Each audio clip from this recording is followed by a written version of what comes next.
وسلام على عباده الذين اصطفى أما بعد فأعوذ بالله من الشيطان الرجيم بسم الله الرحمن الرحيم ولقد أرسلنا إلى ثمود أخاهم صالحا أن اعبدوا الله فإذا هم فريقان يختصمون قال يا قوم لم تستعجلون بالسيئة قبل الحسنة لولا تستغفرون الله لعلكم ترحمون قالوا اطيرنا بك وبمن معك قال طائركم عند الله بل أنتم قوم تفتنون صدق اللہ العظیم۔ یہ سورہ نمل کی آیتیں ہیں۔ گزشتہ آیتوں میں حضرت سلیمان علیہ السلام کا واقعہ قدر تفصیل سے گزرا۔ ابھی جو آیتیں پڑھی گئی اس میں قوم سمود اور حضرت صالح علیہ السلام کے مختصر کچھ حالات ذکر کیے۔ قرآن کریم میں مختلف جگہوں پر قوم سمود کا تذکیر آیا ہے۔ پورا ایک واقعہ ایک ترتیب سے ایک جگہ ذکر کیا نہیں گیا، چونکہ قرآن کریم کا انداز یہ ہے کہ وہ کوئی واقعے اور قصے کی کتاب نہیں ہے، کہانی کی کتاب نہیں ہے کہ کوئی کہانی ترتیب وار بیان کرے، بلکہ جن جن مواقع پر گزشتہ امتوں کے حالات میں سے جن جن اجزاء کی ضرورت پڑی، جس موقع پر اس گزشتہ واقعات میں سے کسی چیز کی نصیحت کے طور پر بیان کرنے کی ضرورت پڑی تو وہ مختصر ذکر کر دیتے تھے، پورا واقعہ تفصیل سے ایک ساتھ ذکر نہیں کیا گیا۔ الغرض یہاں آیتوں میں قوم سمود اور حضرت صالح علیہ السلام کے متعلق کچھ باتیں ہیں۔ پہلے ہمیں یہ معلوم ہونا چاہیے کہ قوم سمود کون ہے۔ حضرت نوح علیہ السلام کی اولاد میں 5ویں نسل میں عاد اور سمود کا ذکر ہے۔ حضرت نوح علیہ السلام کے بیٹے سام اور سام کی اولاد میں 4تھی نسل پر، یعنی حضرت نوح علیہ السلام کی 5ویں نسل میں عاد اور سمود ہے۔ عاد اور سمود انسان کا نام ہے اور وہ دونوں چچا زاد بھائی تھے، دونوں کے دادا ارم ہے۔ قرآن کریم میں قوم عاد کا جہاں تذکیر آتا ہے تو بعض جگہ ہے عادن الاولی، پہلی عاد، اس سے معلوم ہوتا ہے کہ دوسری کوئی عاد بھی ہے، اور ایک جگہ ہے ارم ذات العماد، ارم کے نام سے آیا ہے۔ تو اس کی وضاحت کیا ہے؟ عاد اور سمود دونوں چچا زاد بھائی تھے اور دونوں کے دادا کا نام ارم ہے، والد دونوں کے الگ ہے، دادا کا نام ارم ہے۔ ارم کے 2 بیٹے ہیں، ایک بیٹے سے عاد ہے اور دوسرے بیٹے سے سمود ہے۔ عاد جس شخص کا نام ہے، ان کی اولاد جتنی چلی ان کو قوم عاد کہتے ہیں، اور سمود نامی شخص کی جو اولاد چلی ان کو قوم سمود کہتے ہیں۔ تو یہ گویا کہ نوح علیہ السلام کی اولاد میں سے ہیں اور دونوں چچا زاد بھائی ہیں۔ نوح علیہ السلام کے بعد نوح علیہ السلام کے زمانے میں بھی اللہ کا عذاب آیا، اور ان کے بعد قوم عاد پر عذاب آیا، اور ان کے بعد قوم سمود پر عذاب آیا تھا۔ یہ قوم حجر نامی ایک شہر میں آباد تھی۔ عام طور پر یہ ہوتا ہے کہ جس شخص کے پاس حکومت، دولت، مال اور طاقت قوت ہوتی ہے تو عام طور پر ان چیزوں کی بنیاد پر اللہ کو بھول کر، آخرت کو بھول کر گمراہی والے راستے پر چلے جاتے ہیں۔ یہ عام دستور رہا ہے۔ قوم سمود جو ہے ان سے پہلے نوح علیہ السلام کے زمانے میں عذاب آیا تھا، اور جو وہ عذاب آیا تھا اس عذاب کا چرچا قوم سمود میں بھی تھا۔ اس وقت بھی اس عذاب کے چرچے تھے اور لوگ ان کا تذکرہ کیا کرتے تھے، یعنی یہ لوگ نوح علیہ السلام کے زمانے میں آئے ہوئے عذاب کو ابھی بھولے نہیں تھے۔ اور ان کے بعد ان کے چچا زاد بھائی عاد کی قوم عاد پر عذاب آیا تھا، وہ تو خود ان کی نظروں کے سامنے تھا، اور قوم عاد پر جو عذاب آیا اس عذاب کی بنیاد پر پوری بستی ہلاک اور برباد ہو گئی۔ ان کی زمینوں کے مالک یہ قوم سمود بنے، خود انہی کی زمین کے مالک بنے، جن زمین پر اللہ کا عذاب آیا تھا انہی زمینوں پر انہوں نے دوبارہ مکانات تعمیر کیے، عمارتیں بنائی اور عیش و عشرت کے ساتھ رہنے لگے۔ اس کے باوجود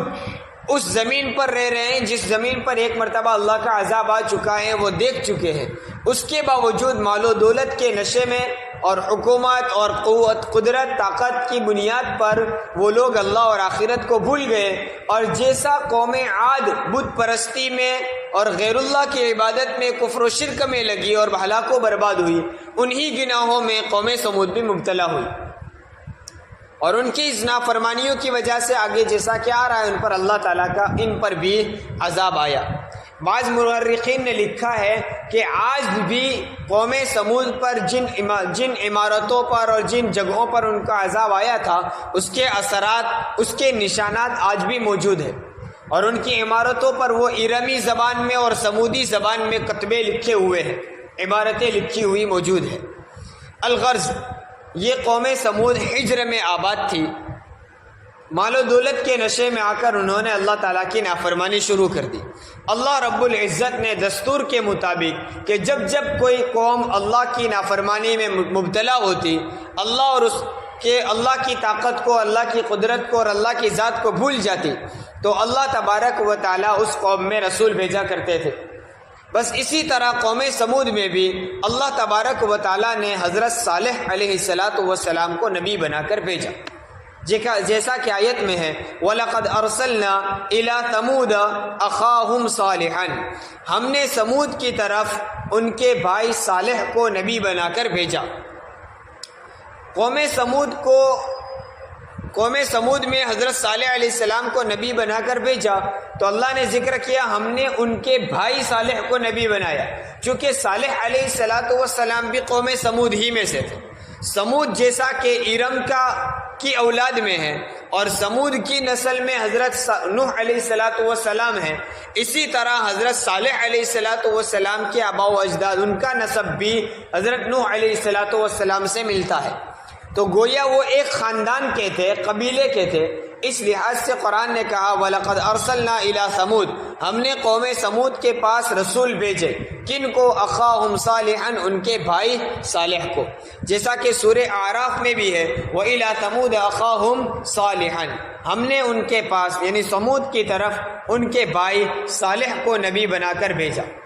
صالح علیہ السلام نے کیا دعوت دی؟ أَنِ اعْبُدُوا اللَّهَ، کہ تم اللہ کی عبادت کرو۔ سورہ اعراف میں بھی وہی ہے، قال صالح علیہ السلام نے کہا یا قوم اعبدوا اللہ، اے میری قوم تم اللہ کی عبادت کرو، ما لکم من الہ غیرہ، اس کے علاوہ کوئی معبود نہیں ہے۔ جتنے انبیاء علیہم السلام آئے، حضرت آدم علیہ السلام سے لے کر امام الانبیاء محمد الرسول اللہ صلی اللہ علیہ وسلم تک، تمام انبیاء کی دعوت ایک ہی تھی کہ اللہ کی عبادت کرو، اس کے ساتھ کسی کو شریک نہ کرو۔ وَلَقَدْ أَرْسَلْنَا فِي كُلِّ أُمَّةٍ رَسُولًا أَنِ اعْبُدُوا اللَّهَ، ہم نے ہر امت میں ایک رسول بھیجا۔ کیا دعوت دی انہوں نے؟ أَنِ اعْبُدُوا اللَّهَ وَاجْتَنِبُوا الطَّاغُوتَ، تم اللہ کی عبادت کرو اور شیطان سے پرہیز کرو، اس کی اتباع نہ کرو، اس کا کہا نہ مانو۔ تو گویا آدم علیہ السلام سے لے کر نبی کریم صلی اللہ علیہ وسلم تک تمام انبیاء کی دعوت ایک ہی تھی، اور جو دعوت حضرت آدم علیہ السلام لے کر آئے وہی ہمارے آقا صلی اللہ علیہ وسلم لے کر آئے، اور اسی دین پر ہم بھی آج تک قائم ہیں۔ اس کا مطلب یہ ہوا کہ ہمارا دین، ہمارا مذہب اسلام صرف 1400 سال سے نہیں، بلکہ جس وقت سے دنیا قائم ہوئی اور دنیا میں جب سب سے پہلا انسان آدم علیہ السلام آئے، اور وہ جس مذہب کے ماننے والے تھے، وہ جس اللہ کی عبادت کرتے تھے، اور وہ جس دین کی دعوت لے کر آئے، اسی دین پر ہم بھی ہیں۔ ہاں، ہر زمانے میں طریقہ عبادت الگ الگ رہا، عبادت کا طریقہ علیحدہ تھا، لیکن کسی نبی کی دعوت میں اللہ کے علاوہ کسی اور کی عبادت نہیں ملی تھی۔ عبادت صرف اللہ کی اور وقت کے نبی کی اتباع کرو۔ تو گویا کہ ہمارا مذہب اس دن سے ہے جس دن سے یہ دنیا قائم ہوئی۔ اس لیے جو لوگ یوں کہتے ہیں کہ تمہارا مذہب 1400 سال سے 1450 سال سے ہے، اس سے پہلے تمہارے باپ دادا ہندوستان میں رہنے والے تمہارے آبا و اجداد کس کی عبادت کرتے تھے، تو جس کو علم نہیں ہوگا، پتہ نہیں ہوگا، وہ بھی کہے گا کہ ہاں ہمارا مذہب تو 1400 سال سے ہے، اس سے پہلے تو ہمارے باپ دادا بھی انہی مورتیوں کی عبادت کرتے تھے۔ تو اب ان بولے بھالے نوجوانوں کو سمجھایا جاتا ہے کہ دیکھو تمہارا مذہب 1450 سال سے، ورنہ تمہارے باپ دادا بھی ان مورتیوں کی عبادت کرتے تھے، گویا تمہارا اصل دھرم تو مورتی پوجا ہے۔ بات سمجھ میں آئی؟ تو ہم کو یوں ورگلایا جاتا ہے، حالانکہ ہمارا مذہب اس وقت سے جس وقت سے دنیا قائم ہوئی، اس لیے ہمیں اس مذہب کو چھوڑ کر گھر واپسی کی ضرورت نہیں ہے۔ ہاں، آدم علیہ السلام جو مذہب لے کر آئے، جو دین لے کر آئے، اس دین پر الحمدللہ ہم قائم ہیں، لیکن ان کی اولاد میں بعض لوگ وہ ہوئے جو اس دین سے بھٹک گئے، سیدھے راستے سے ہٹ گئے۔ جو دین ہم سب کے دادا حضرت آدم علیہ السلام لے کر آئے تھے، اس دین کو بعض لوگوں نے بلکہ اکثر لوگوں نے چھوڑ دیا، تو جو اصل مذہب تھا اس کو چھوڑ کر دیگر مذاہب کو اختیار کرنے لگے۔ لہٰذا ضرورت ان کو ہے کہ اپنے اس اپنے من مانے بنائے ہوئے مذہب کو چھوڑ کر اصل مذہب اور سب سے پہلے انسان آدم علیہ السلام کے لائے ہوئے دین پر آ جائے۔ الغرض، حضرت صالح علیہ السلام نے بھی یہ دعوت دی، ان اعبدوا اللہ، تم اللہ کی عبادت کرو۔ ہونا تو یہ چاہیے تھا کہ حضرت صالح علیہ السلام کی بات مان کر پوری قوم اللہ کی عبادت میں لگ جاتی، لیکن ہر زمانے میں ایسا رہا ہے کہ کچھ لوگ ماننے والے ہیں اور اکثر لوگ نافرمانی کرنے والے ہوتے ہیں۔ حضرت صالح علیہ السلام کی قوم سمود میں بھی ایسا ہوا، فَإِذَا هُمْ فَرِيقَانِ يَخْتَصِمُونَ، پس کیا دیکھتے ہیں کہ وہ قوم دو گروہ میں بٹ گئی، دو فریق بن گئے اور آپس میں وہ جھگڑا کرنے لگے، آپس میں ایک دوسروں کو دلیلیں دینے لگے، بحث و مباحثہ کرنے لگے، اور قرآن نے اس کو الگ الگ جگہوں پر ان کا بحث و مباحثے کا کچھ تذکرہ کیا ہے، جیسا کہ سورہ اعراف میں ہے، قال الملأ الذین استکبروا من قومہ للذین استضعفوا لمن آمن منہم، اس قوم کے جو لوگ اپنے آپ کو بڑا سمجھتے تھے، جو سردار اور رئیس مانے جاتے تھے، انہوں نے اپنے سے کمزور سمجھے جانے والے لوگوں کو یعنی مومنوں کو، ایمان والوں کو کہا۔ صالح علیہ السلام پر ایمان لانے والوں سے انہوں نے پوچھا کہ اتعلمون ان صالحا مرسل من ربی، کیا تم یہ جانتے ہو، کیا تم اس بات پر یقین رکھتے ہو کہ صالح اس کے پروردگار کی طرف سے بھیجا ہوا رسول ہے؟ تمہارا یہ یقین اور عقیدہ ہے؟ تم صالح کو اللہ کا نبی اور رسول مانتے ہو؟ تو ایمان والوں نے جواب میں کہا، قالوا انا بما ارسل به مؤمنون، جن چیزوں کو لے کر صالح علیہ السلام کو بھیجا گیا ہے ہم ان پر ایمان رکھتے ہیں۔ مختصر، سادہ اور جامع جواب، بحث و مباحثے میں بھی نہیں پڑے، دلیلوں میں نہیں پڑے۔ انہوں کا سوال کیا تھا؟ کافر قوم کا سوال تھا کہ کیا صالح نبی ہیں؟ تم ان کو نبی مانتے ہو؟ جواب دینے والوں نے اس بحث میں پڑھنا مناسب نہیں سمجھا کہ صالح نبی ہے یا نہیں ہے، ان کی نبوت کی دلیل دی جائے، اس بحث میں پڑھنے کی ضرورت نہیں تھی، اس لیے کہ بالکل واضح اور سچی بات تھی کہ صالح علیہ السلام نبی ہی ہے، اور اس بحث میں بھی پڑھنے کی ضرورت نہیں تھی کہ ہمارا معبود کون۔ صالح علیہ السلام جب نبی ہے یہ بات واضح ہو گئی، تو وہ جس اللہ کی دعوت دیتے وہی ہمارا رب اور معبود ہے، اس لیے اس بحث میں نہیں پڑے۔ آگے جیسا کہ آ رہا ہے، حضرت صالح علیہ السلام کا معجزہ پوری قوم نے دیکھا، اور پوری قوم کی کھلی آنکھوں سے یہ ثابت ہو گیا کہ ان کے معجزے سے پتہ چلتا تھا کہ یہ نبی ہی ہے، اس لیے ان بحث میں پڑھنے کی ضرورت نہیں تھی۔ قوم کا سوال تھا کہ صالح کو تم نبی مانتے ہو؟ تو جواب میں یوں کہنا چاہیے تھا کہ ہم ان کو نبی مانتے ہیں۔ پھر کیوں نبی مانتے ہو؟ دلیل دو، یہ بحث ہونی چاہیے تھی، لیکن مومنوں نے سیدھا جواب دیا، جو چیزیں وہ لے کر آئے ہیں ہم ان پر ایمان لاتے ہیں۔ جب ان پر ایمان لاتے ہیں تو مطلب کیا ہوا؟ ہم صالح کو بھی نبی مانتے ہیں، تبھی تو ان کی لائی ہوئی باتوں پر ایمان لائیں گے۔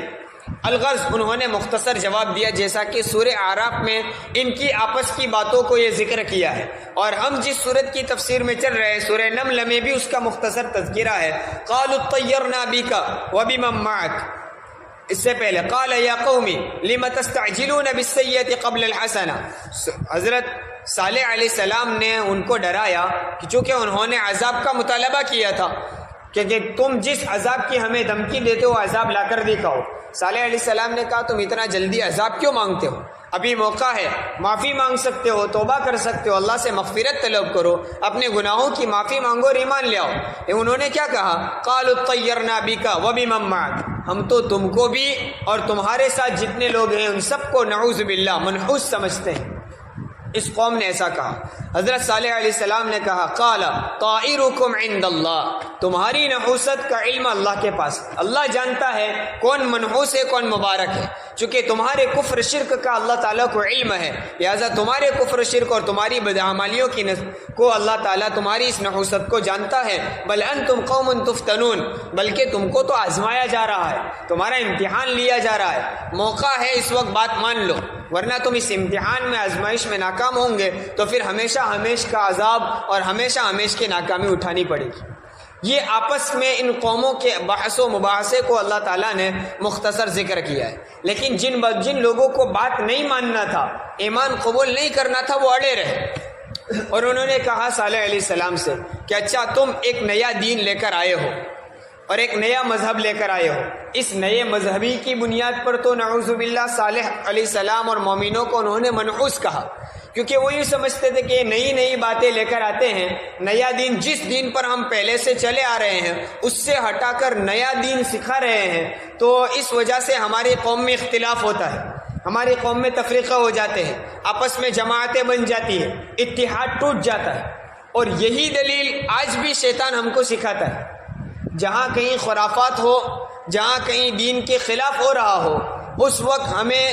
جب پتہ چلتا ہے کہ غلط ہے ہمیں ان کو سمجھانا چاہیے، تو شیطان فوراً کیا کہتا ہے کہ تو ابھی کہے گا تو لوگوں میں اختلاف ہوگا، جانے دینے، جو چلتا ہے وہ چلنے دو۔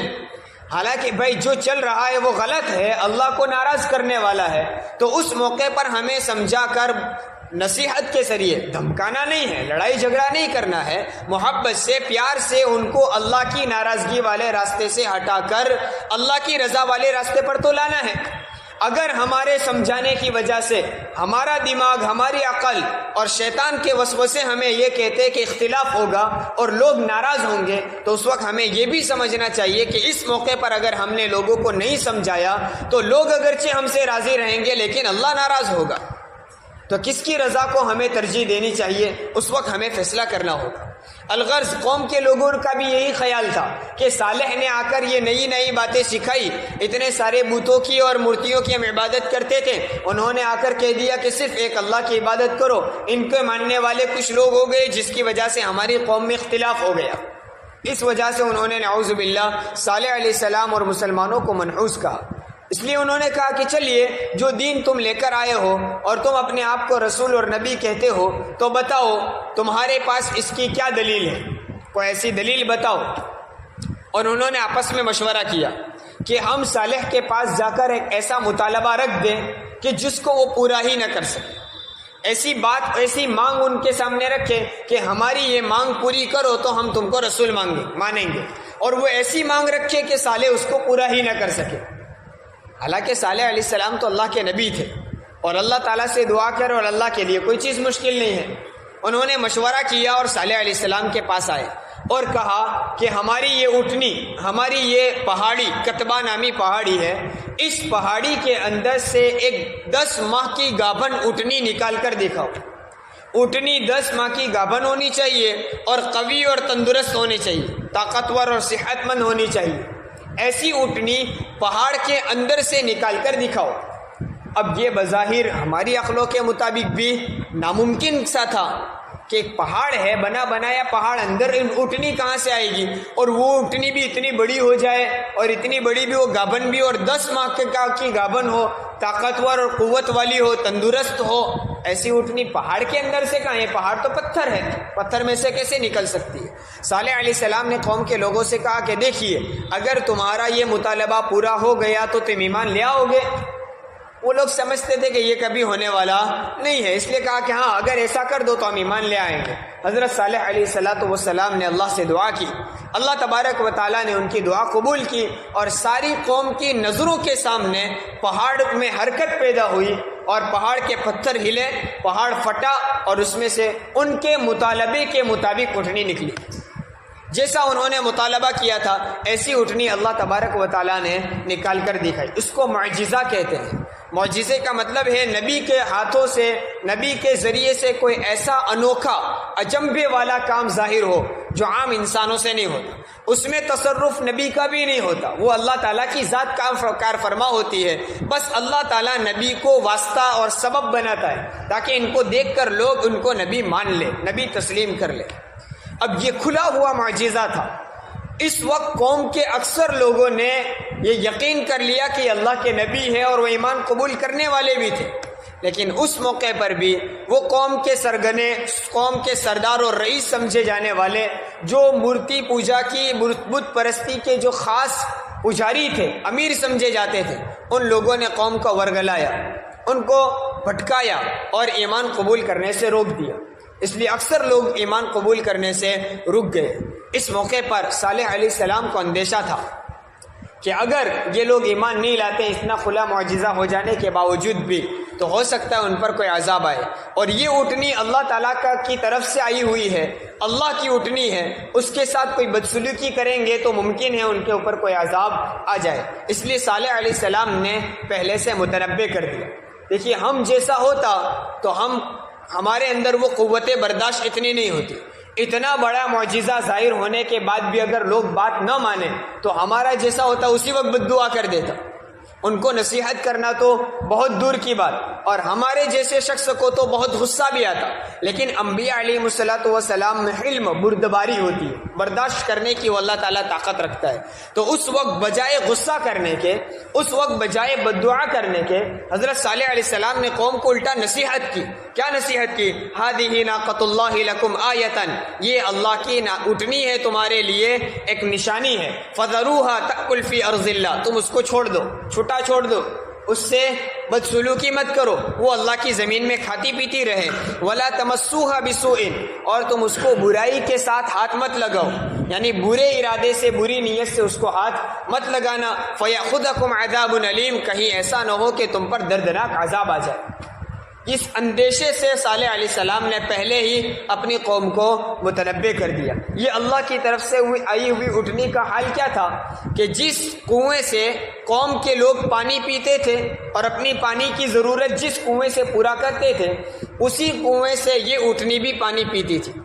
لیکن یہ عجیب الخلقت اٹھنی تھی، عام اٹھنیوں کے مقابلے میں کچھ عجیب و غریب تھی کہ جس دن وہ کنویں سے پانی پیتی تو اس کنویں کا پورا پانی خالی ہو جاتا۔ اب قوم کے لوگوں کو بھی پانی کی ضرورت تھی،